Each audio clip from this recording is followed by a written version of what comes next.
In nomine Patris et Filii et Spiritus Sancti. Amen.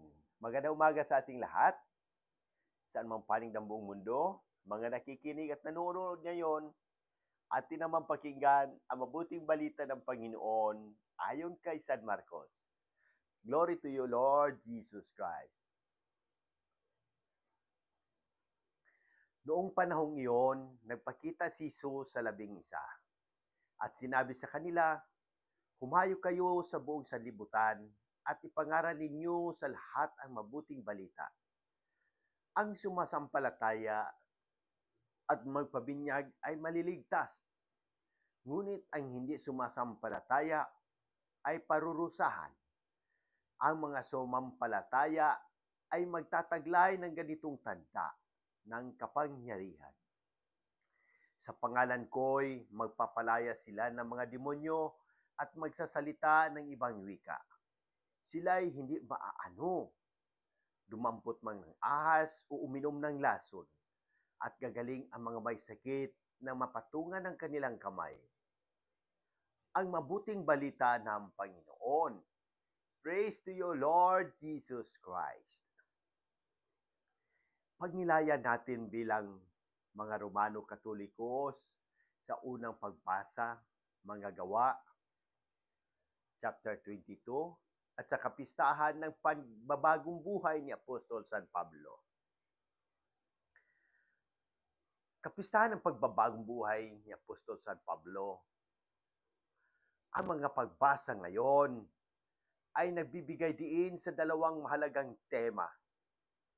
Ang panawagan na ipahayag ang mabuting balita sa lahat ng nilalang at ang pagpapagong buhay na dulot ng pananampalataya.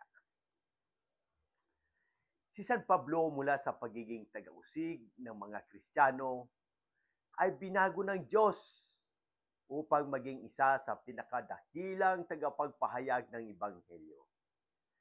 Ang kanyang buhay ay patunay na walang kasalanan o pagkakamali ang hindi kayang patawarin at baguhin ng Diyos kung tayo'y handang magsisi at tumalima. Mga halimbawa ng pagkasalukuyang nangyayari, paghahati-hati ng pananampalataya sa komunidad. Maraming Kristiyano ang lumalayo sa simbahan dahil sa kakulangan ng tamang katikesis o dahil sa impluwensya ng iba't ibang sikta. Bilang mga mananampalataya, dapat tayong magsikap, magpaliwanag ng ating pananampalataya, gaya ng ginawa ni San Pablo. Paano natin ito magagawa? Magbahagi ng salita ng Diyos sa pamamagitan ng social media. Magbigay ng libreng katekismo o simpleng pag-aaral sa Biblia sa mga kabataan at pamilya sa komunidad. Pagkalat ng fake news o palsipikadong aral. Ang maling impormasyon tungkol sa pananampalataya ay nagdudulot ng pagkalito. Dapat tayong maging mapanuri sa ating pinapakinggan at pinaniniwalaan. Ano ang dapat nating gawin? Magkaroon ng bukas na puso upang ituro ang tamang doktrina ng simbahan. Magsaliksik mula sa mga lehitimong sanggunian tulad ng Catechism o the Catholic Church o pahayag ng Santo Papa. Mga sakit at krisis. Sa gitna ng pandemya, natural na magkaroon ng takot at pangamba. Ngunit paalala ni Jesus na ang pananampalataya ay nagbibigay ng lakas upang malampasan ang anumang hamon kabilang na ang karamdaman. Ano ang konkretong aksyon? Magsagawa ng mga healing prayers, services, o simpleng pagdalaw sa mga may sakit.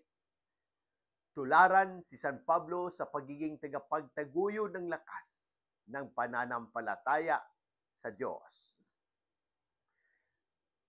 Paano baguhin ang ating mga pagkakamali? kilalanin ang sariling pagkakasala. Tulad ni San Pablo, kinakailangan aminin ang ating mga pagkakamali at hayaan ng Diyos na baguhin tayo. Ang sakramento ng kumpisal ay isang biyayang ipinagkaloob sa atin upang magsimula muli. Magtiwala sa plano ng Diyos. Madalas, ang ating maling desisyon ay nagbula sa kawalan ng tiwala sa Diyos. Maglaan ng oras para sa panalangin at pagbubulay upang maunawaan ang kanyang kalooban. Magkaroon ng malasakit sa kapwa. Ang pananampalataya ay hindi lamang pananalig sa Diyos, kundi paggawa ng mabuti sa kapwa. Ito'y maaaring sa maliit na paraan tulad ng pagtulong sa nangangailangan o pagbahagi ng kaalaman tungkol sa Diyos. Manalangin tayo para sa buong sangkatauhan. Aming Amang makapangyarihan, naway matularan namin si San Pablo na nagpakumbaba at nagpanibago ng buhay dahil sa iyong biyaya. Gabayan mo po kami upang maging tapat na tapagpahayag ng iyong mabuting balita. Bigyan mo po ako ng lakas ng loob na magbahagi ng iyong pagmamahal na at katotohanan, lalo na sa gitna ng mga hamon sa kasalukuyang panahon. Pagalingin mo po ang mga may sakit, palakasin ang nanghihina, at pakaisahin ang nagkakawatak-watak. Amen. Ang ating mga sanggunian mula sa Catechism of the Catholic Church para sa malinaw na pag-unawa sa doktrina. Evangelii Gaudium ni Pope Francis tungkol sa misyong evangelical, mga salita ni San Pablo sa bagong tipan, mga halimbawa ng pagpapagong buhay at pananampalataya. Naway maging inspirasyon si San Pablo at ang mabuting balita sa ating araw-araw na pamumuhay. Sa muli, hinikayat ko ang lahat, Katoliko man o hindi, na magtanong at pagnilayan ang mensahe ng Ebanghelyong ito. Kung may mga katanungan kayo tungkol sa pananampalataya, ang ating simbahan o anumang aspeto ng ating buhay, bukas ang aking puso na sagutin ang mga ito. Sama-sama natin pagnilayan at palagahan ng habag at pag-ibig ng Diyos na ipinapahayag ni Jesus sa Ebanghelyong ito.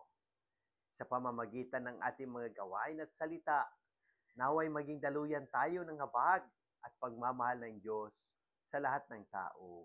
Amen. In nomine Patris et Filii et Spiritus Sancti. Amen. God bless!